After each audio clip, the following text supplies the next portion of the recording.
Welcome back to Radio Islam's coverage of SONA 2025. We've got the Secretary General of the ANC, Mr. Fikile Mbalula. Good evening, sir. How are you? Good evening, and to all your listeners.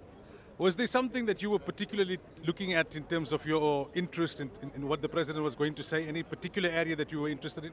Well, the President have said all the right things for us who are in the ANC and as the largest party. We have given them the mandate to ensure that we implement what we call medium-term development plan for South Africans.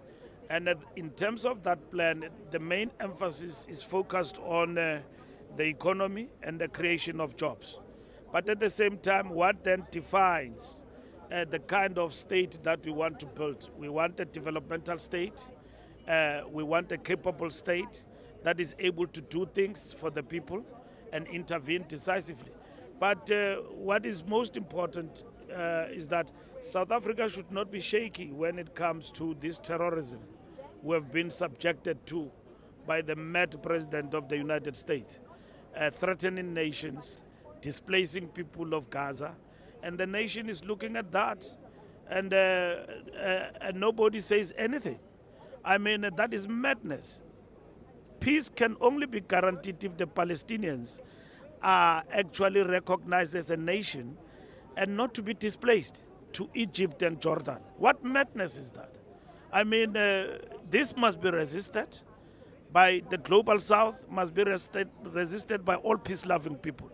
What the world, through the United Nations, want in terms of the Middle East, and in particular on the Palestinian question, is the self-determination of the Palestinian people not to be displaced from their own land.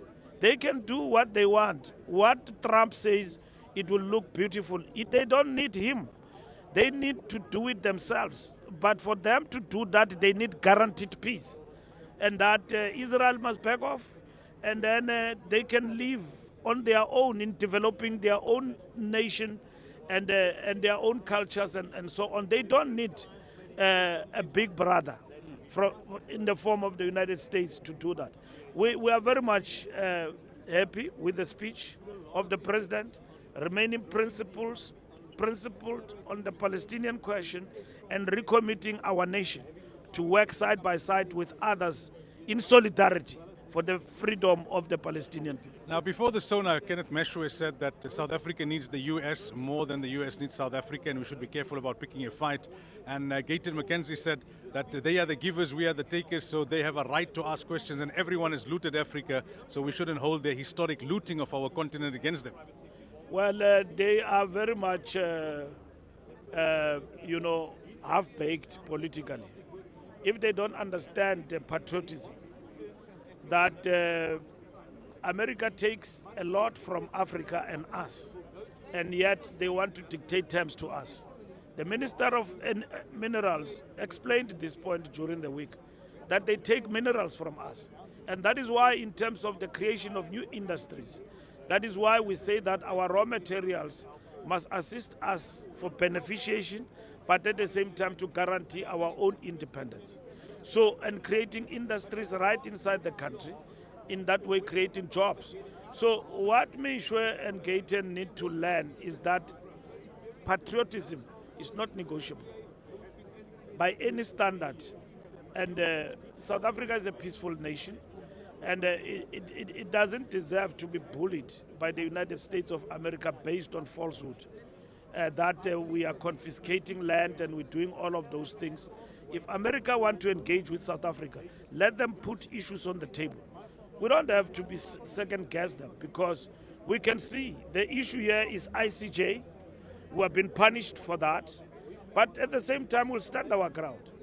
And that is why we stepped up and engaged with them on the falsehood that has been spread, to clarify to them exactly where do we stand as a country, which is very important, that the President must do that. But to be bullied, we will never be bullied. Lastly, SG, many researchers say that in terms of what the President promised and outlined in recent SONAs, he hasn't delivered much of it and very little of it. In your opinion, what makes this time around different? Good things mentioned in the speech, but how much is actually deliverable?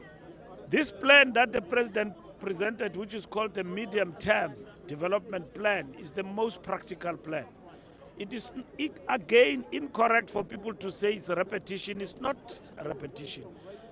Let me take one issue. What did the president say about load shedding in the last speech before and after the election? Come to an end. It said we will work to bring it to an end. Where are we today? There is no load shedding. We're marching on. In the next 2 weeks, there's a major announcement that is coming.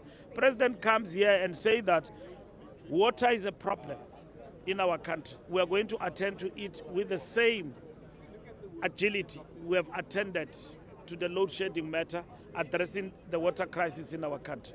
The president says here in the speech, in terms of health, we're going to build new clinics and new hospitals. He mentioned those areas where these things are actually happening. The president admitted that there is a problem of crime. We need to basically strengthen our institutions, forensic capacity to fight very complicated crimes in our country. He says that is going to happen. People have been saying state capture, people are not prosecuted and all of that and so on. The president gives an answer to that. This is what we're doing. Agriculture, we can go on, the list goes on and on. Home affairs, what we are going to do in terms of our visa regime. These are practical issues that the president was talking about.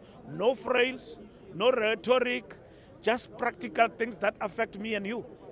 And this is what government has committed itself to do. So when people criticize government, they must be able to take the speech last year, you said you'll do this, you didn't do it, and then this then is a repetition. We've got no faith and everything else. And that is how I understand being practical means.